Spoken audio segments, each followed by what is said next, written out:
Здравейте! Днес искам да ви покажа как можете да направите скрити текстове или по-скоро скрити етикети за текстове, които са по-добрия вариант в Revit Sheet или Revit страница. Аз съм отворил вече Revit 2014, заредил съм A3 метрик. Как става това нещо?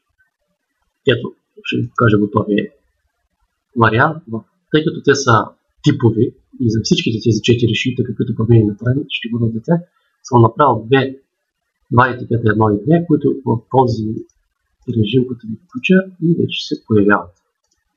Това нещо, между другото, може да се приложи и за стандартната таблица, която може да се моделирате спокойно в редактор вариант.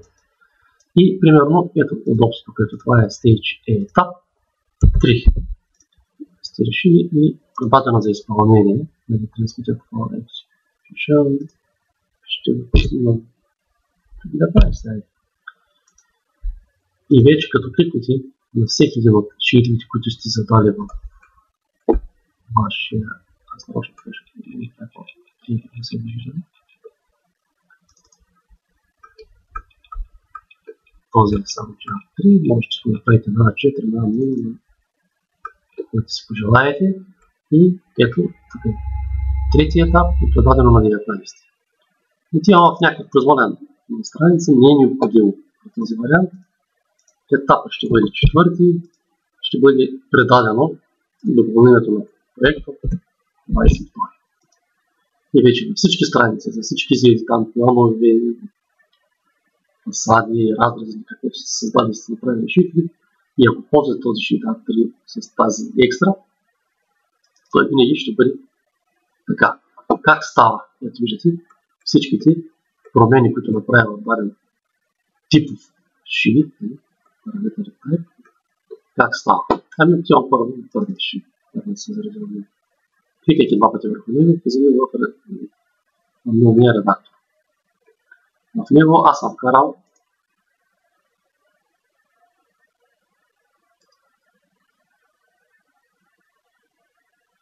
този етикет.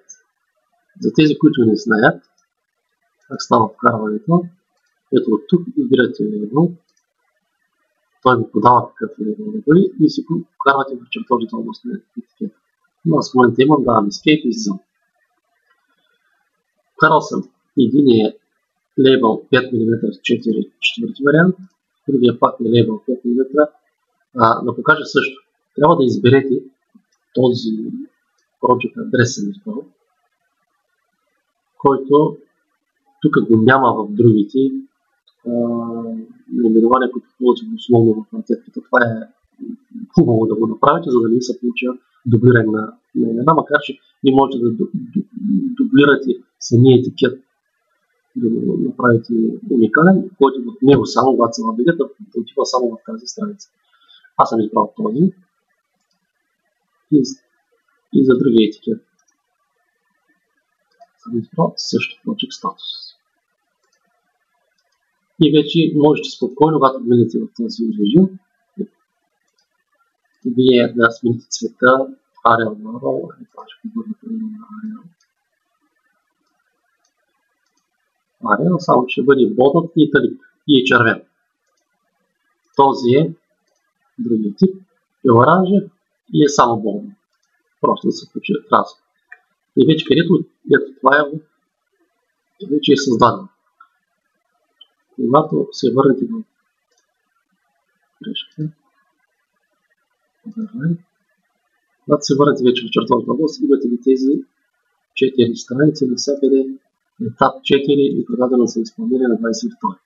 Примерно 30. Вече не е необходимо, няма значение в коя страница, можете веднага с етикета да смените в 23 и тя отива навсякъде. 23. Сменете от където сте. Сменете Stage 5, 5, 5.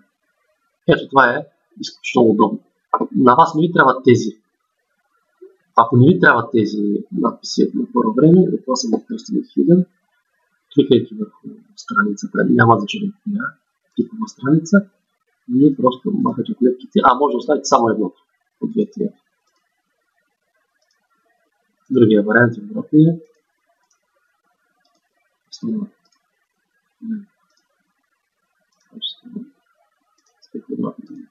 скрият основна стрич и двете скръстичи. И двете отворени, и двете затворени. Само едната отворена, само другата отворена. Четвъртия вариант може да се генерирате, както искате за всички страници, които са създадени в дадения файл. И вече удобството за разликата от текста, както ви казах, е, че тук можете в реално време да смените за всички страници в случай етапа и предаването за изпълнение. Вярвам, че това може да ви е много интересно и ще го ползвате във вашите проекти. До чуване и до нови срещи!